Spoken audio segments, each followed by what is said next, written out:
South आफ्रिकाचा जो tour होता त्यांनी जो केलेला, त्याच्यामध्ये त्यांनी 2 सेंचुरीज कदाचित मारल्या होत्या. 1 सेंचुरी मारली असेल, 2 सेंचुरीज मारल्या होत्या आणि 3 नंबरवरती येऊन एवढा जबरदस्त तो खेळत होता.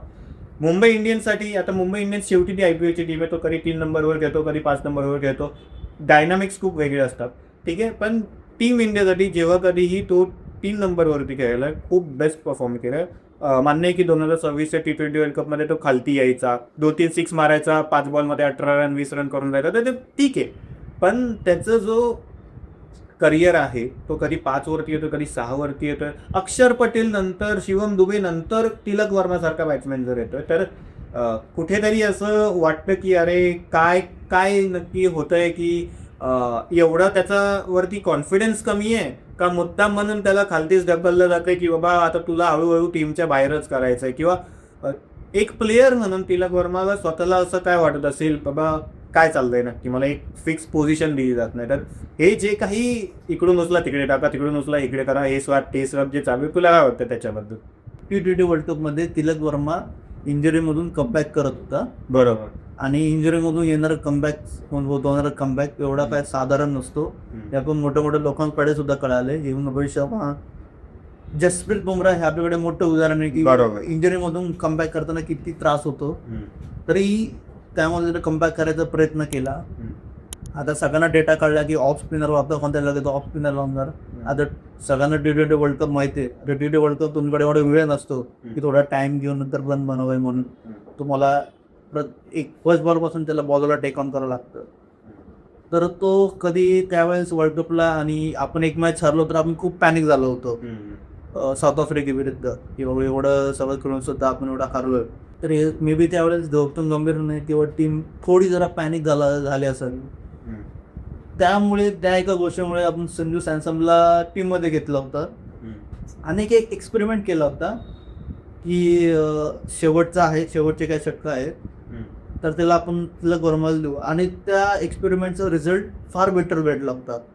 तुम्ही जर मॅच मला जर घेत आहे तर ती झिम्बाब्वे विरुद्ध मॅच असेल, मे बी काहीतरी हाफ सेंचुरी काहीतरी पारी खेळली होती त्याने, पण खूप फास्ट खेळली होती त्याने.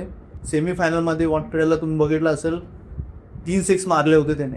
हो, शेवटी बरोबर. त्यामुळे एक बूज भेटलं. आणि तिलक वर्माचा हा अवतार, म्हणजे हा जो होता की तिलक वर्मा एवढा 200-300 स्ट्राईक येऊन एवढा स्टार्टिंगला टेक ऑन करू शकतो, हा कोणाला एवढा वाटलं नसेल त्यावेळेस. पण तो खेळला त्यावेळेस. तो मे बी वर्ल्ड कपचा प्रेशर किंवा नाही मला जिंकायचंच आहे या प्रेशरने तो खेळला, त्याचे रिझल्ट पण आपल्याला भेटले. मे बी तीच गोष्ट ट्राय करायचं गौतम गंभीर करतं बाकी त्याच्यामध्ये, की बाबा 7 नंबरला येऊन तो प्रत्येक बॉलला खेळायला वगैरे.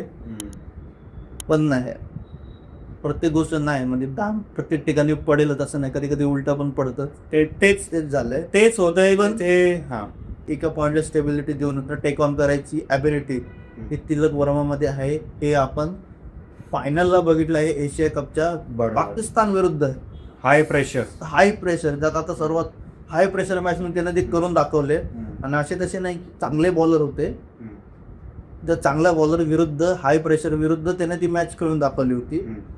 सो त्याला 3 नंबरवर थोडा जरा टाइम द्यावा, 5-7 मॅचेस, की स्टेबल व्हावं, जरा स्टेबल होऊन खेळणं. कारण की प्रत्येकजण आता IPL खेळून आले असतील. आता मी बरोबर जर ब्रेक असेल, एक IPL नंतर बराच एक ब्रेक भेटलाय, पण ब्रेक पण नाही माझ्यामध्ये. तिलक वर्मा एक इंडिया कॅप्टन होता तो, आणि जिंकलं पण आपण ते. तर मग तेच आहे की जेव्हा हे असं वरखाली केलं जात आहे बॅट्समॅन्सना, तेव्हा त्यांच्या रोल बद्दलच त्यांना समजत नाही कधी कधी. ठीक आहे, तू जसं बोललास T20 वर्ल्ड कपमध्ये त्याला खालती खेळवलं होतं, तो 3-4 बॉल 5 बॉल 10 बॉल घेऊन चांगला स्कोर करून जात होता. पण तो जो अप्रोच आहे किंवा तो जो कॅरेक्टर आहे, तो तिलक वर्माला नॅचरली येत नाही. तू जसं एशिया कपबद्दल बोललास, एक लॉंग इनिंग्स खेळणं, मोठी इनिंग्स खेळणं, टीमला शेवटपर्यंत घेऊन जाणं नाही जिंकवणं, ते जे आहे ते खूप नॅचरली आपल्याला बघायला मिळतं तिलक वर्मामध्ये. मुंबई इंडियन्ससाठीही जेव्हा कधी तो चांगल्या इनिंग्स खेळलाय तेव्हा आपल्याला ते दिसण्यात आलं. तर मग हे कुठेतरी बघायलाच हे वाटतं का तिलक वर्मा पर्सनली माझा खूप आवडता खेळाडू आहे. आपली व्हिडिओ याच्यामध्ये स्टेडियमला मॅच बघायला गेलो, त्याच्यामध्ये तेव्हा मी बोललो तिलक वर्माला बघण्यासाठी आलो मी, कारण का आहे त्याच्यामध्ये तेवढं ॲबिलिटी आहे, तो तेवढा ग्रेट प्लेअर बनू शकतो. आहे, चांगला बॅट्समन आहे, स्टायलिश बॅट्समन आहे.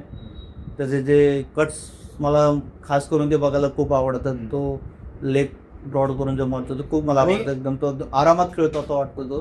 आणि खूप कमी प्लेयर्स पैकी असा आहे तो आत्ताच्या जनरेशनमध्ये जिथे आपण ट्रस्ट करू शकतो की तो तिन्ही फॉर्मॅट खेळेल.